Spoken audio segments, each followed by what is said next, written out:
بله بله کی؟ خب یک بار رسانه ها را چرخ بزنین بعد اگر میبینین که چه حالت دارن احتیاط شو بگو کوی اون کس اگشنگی مرده ما بطره یکم نمیدونم چنک نکن کی یکم براد یا که مرده است نمرده است برای از محیط زیست یا که از همون ناحیه و رایون و از منطقه ها برای چنک بکنید بگین ما نه خدا دادیم و نه مشکلی نه برامده مایده شده است یعنی چی شده است مایده گجای در روسیه ای؟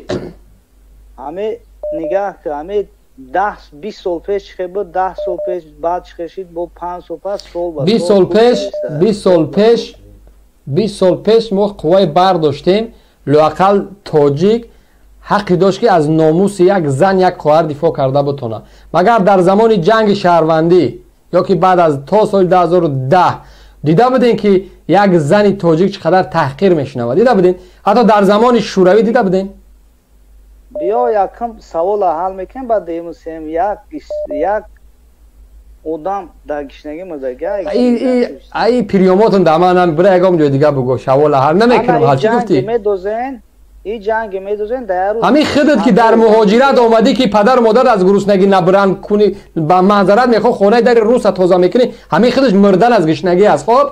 چرا روسیه اومدی چرا در روسیه اومدی کار میکنی چرا در تاجیکستان کار نمیکنی وطن ما این وطن ما روسیه وطن تای روسیه وطن این نبودن یک نمیدونم فرهنگ تاجیکی است میفهمی تو روسیه را اومدی وطن میگیری این با مور رنگ وطن کی میگه در اوجا وطنی تاست کی میگه ما میگم خاطر همو فهمش داری وطن تا گذاشتی با 4 تا اجنبی با خیتایی و بعد نمیدونم با کیم کدام خور و بالا اومدی روسیه وطن میگفته کایل کردی نه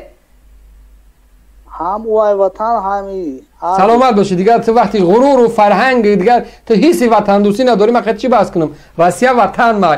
روسیه کی روسیه کی چقدر تاجیک تحقیر کرد چقدر تاجیک کش چقدر تاجیک تجاوز کرد برای تو وطن شده است میخواد ناموس داری تو این میخواد ناموس داری چند کس در گلوشنگی مرده همین آمدن تو روسیه تو پول کار کنی که پدر و مادر از گرسنگی نمره این جواب سوال خطای وطن ما کدام وطنت کدام وطنت سهر از خود ترزه میخوزی که خب پس کبزگی است خزای نفهمه پول تا نمیته خزان گفته زورا میکنین نه کماندین گفته پای پولیس روسا میلسین وطن مای پجالسا گفته میمره مای زورا را وطن مای کیداد مون میکنه پول مون نمیته میمره مای زورا را وطن مای در سمالیات میبیای وقتی داخلی هواپیمای روسیه داخل فرودگاه را پیاده میشه لرزت میگیره 10 تا پلیس گشنه میخواد ازت میکنه برای چی اومدی چیکارو کردی چی دا اومدی چی تجربه هزار سوال میده وطن مای بر اومدن تاخیر کردن گفتن تاجیک به سواد دیگه تاجیک نباید روسیه بیاید استاپ بکنه شهروندی را بگیرن رویشون بکنه وطن مای نمیخواست همین عقل داره شما این نمیخوای فهمشتون این نمیخوای وطن دوستی شما آیا با شما با همین حالتون میره وطن دفاع میکنه خدای خواب زنگ دیگر دوستان پدیدید کردن یا که کامنت کردن لایک گذاشتن فراموش نکنید توسط وایبر بله سلام علیکم برادر جان و علیکم السلام خدا نگهبانت باشه همی خدا عمرک تا دراز کنه یکمش فهمیده سی اکی سلام بله میشنم سوزی اکی سلمان جان تشکر اکی سلمان جان من نشد همی خدا زدای چوبلوسو من گفتنیم کی یکمش ای حرامو کو همون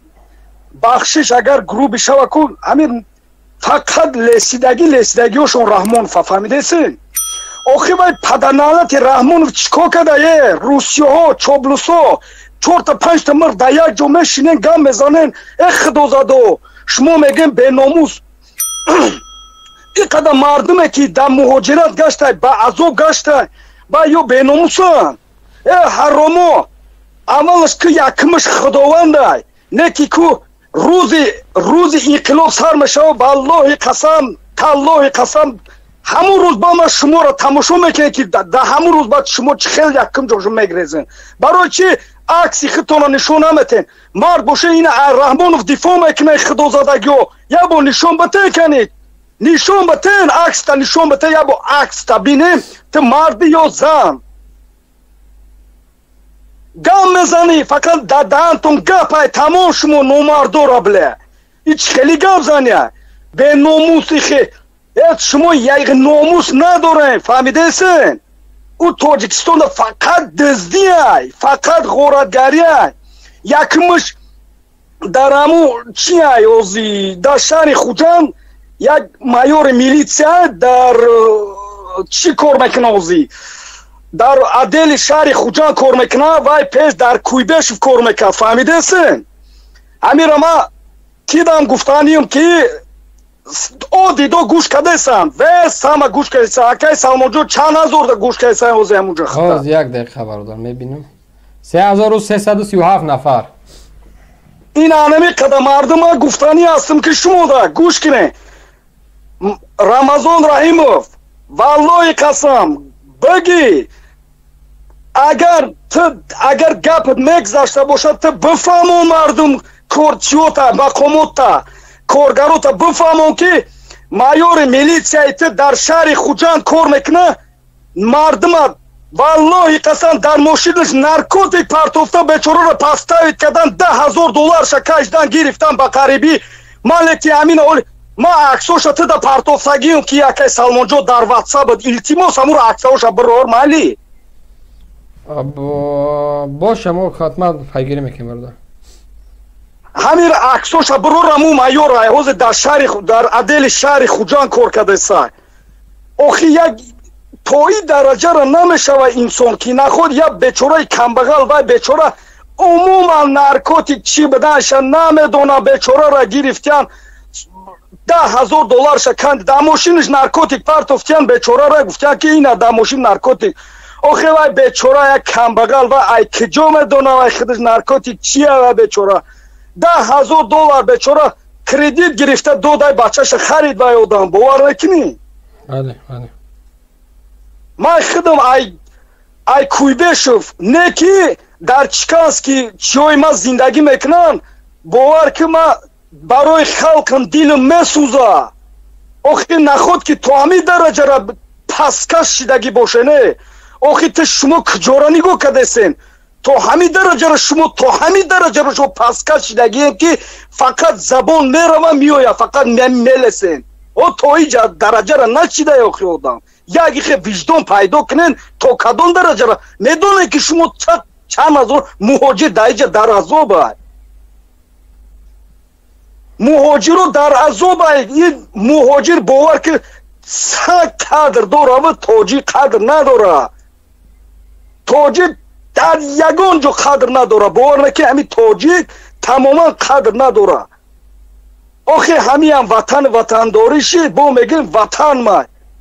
بمر به همیخ مردی لعنت به همیخ مردی که آبروی مردی را هم رزاندی شرم بود بر تو خیلی ترم ما یکمش ما مادری تر گفت زدنی نیستم اون انسانی که 4 تا مرد دایه جو شگی بدین کو شما را ما گفتنیم که شما را هموخ تربیه دادگیه فهمیده سین شما را هموخ تربیه دادگیه حکومت رحمانو فهمیده سین ما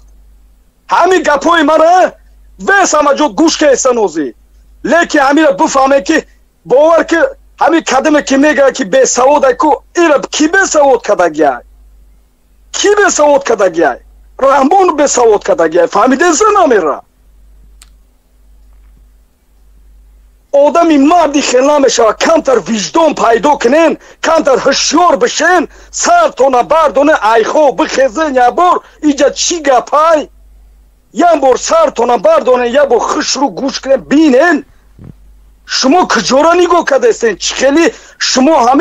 شما باور کنه که همین 100% ما باوری دارم ای تاجیکستان با ایرپورت همین روسیه میاد که لرزن میگره که خدا با ما را نگردونه بله با ما را دپور نکنم فهمیده سی ما همه تا میدونم پریکراسم همه مو همه خیلیم همه مو مهاجر همه خیلیم فهمیده سی نمیره چی در کورای همی چوبلوسی چی در کورای سلامت باشید اکی سلمان حوزی همی آدمی که چی را مونده کو همی برنامه را مونده کو یک چی ویدیو را مونده کو بله همی حوزی باور کده که اکی سلمان جون والله قسم анеми хеле беҳад бисёра бениҳоят бисёра ҳами мардуми муҳоҷир и якмаш тана не барои абахотири аллоҳ шида мо ҳамора да чӣ мекунем дастгиришон мекунем мардуми муҳоҷир амуда пул мепартоянд да кардашу хона мегиранд ку ошишон бо барои ҳамо мекунем ин раҳмонов накадеса ҳукумати раҳмонов накадеса инам мардуми муҳоҷир кадесан ба ёра дастгирӣ бале акай Салмонҷон баъд аму аксои аму майёри милитсияро ба илтимос чикӯ ура мо ҳафта меомӯзем ба ҳафтаи баъди агар ки яъне маълумоти пурра ки рӯи даст кардем мегузорем бародар саломат бошем гап нест ҳазору аман акай Салмонҷон худо нигаҳбон худо нигаҳбон